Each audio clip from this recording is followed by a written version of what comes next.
పుట్టింది జరసాల్లోన. పుట్టిందో తల్లిక, పెంచిందో తల్లె. పుట్టిందో తండ్రిక, పెంచింది ఇంకో తండ్రే. అందులో పెంచిన తండ్రికేమో వీడు తన బిడ్డ కాదని తెలుసా, ఆ తల్లికేమో తెలియదా?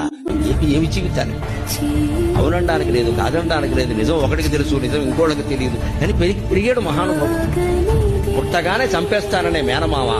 మనం ఎంత అదృష్టవంతులు ఉండే అటువంటి మేనమామలు మనకు లేదు. పుట్టని చంపేస్తాననే మేనమామ కత్తెట్టు కూర్చున్నాడు ఆ జైలు దగ్గర. అదే ఆ శ్రీకృష్ణుడి జీవితం. అవతార పురుషుడు అంటున్నారు కదా. మరి ఇంత భయంకరమైన జీవితంలో కూడా భగవత్తత్వాన్ని వ్యక్తం చేసిన మహానుభావుడు శ్రీకృష్ణుడు. కృష్ణం పొందే జగత్.